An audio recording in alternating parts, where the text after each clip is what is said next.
ঘন কুয়াশায় অনিরাপদ হয়ে ওঠে মহাসড়ক, প্রায় ঘটে দুর্ঘটনা।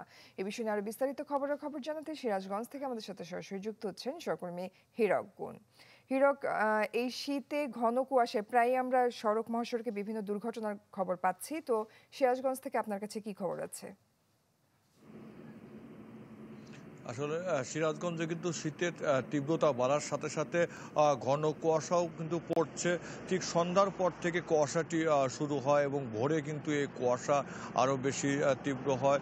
বিশেষ করে কিন্তু ঘন কুয়াশার কারণে যেটি মহাসড়কে কিন্তু যানবাহনগুলো চলাচলে অনেকটাই বিঘ্ন ঘটে, যে কারণে কিন্তু এই মহাসড়কটা অনেকটাই কিন্তু আসলে অনিরাপদ হয়ে ওঠে। আপনাদের যদি আমরা দেখাই, আমরা ঠিক রয়েছি সিরাজগঞ্জের মহাসড়কের কড্ডার মোড়ে। আপনি দেখতে পাচ্ছেন যে আজকে কিন্তু ঘন কুয়াশা পড়েছে, যে কারণে কিন্তু ওই যানবাহনগুলো দেখেছি যে অধিকাংশ যানবাহনগুলো কিন্তু আসলে হেডলাইট জ্বালিয়ে তাদের চলাচল করছে।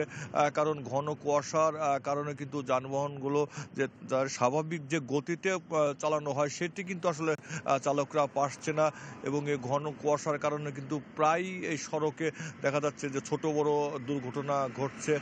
পুরো মহাসড়ক জুড়েই কিন্তু আজকে ঘন কুয়াশা রয়েছে, যে কারণে কিন্তু যে যানবাহনগুলো কিন্তু তাদের চলাচল অনেকটাই বিঘ্ন করছে। এবং এই প্রতি বছর আসলে শীত মৌসুম আসলে যে ঘন কুয়াশা পড়ে, যে কারণে এই মহাসড়কগুলো যে রয়েছে সেই মহাসড়কে কিন্তু আসলে অনেকটাই অনিরাপদ হয়ে ওঠে।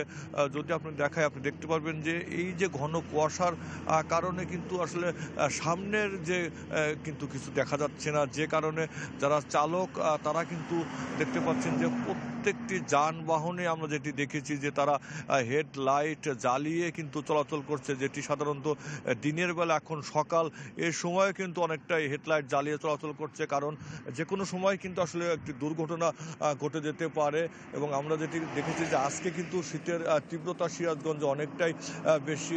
আজকে কিন্তু সর্বনিম্ন তাপমাত্রা রয়েছে সিরাজগঞ্জে 12.4, এবং ঘন কুয়াশাও কিন্তু আজকে ছেয়ে গেছে।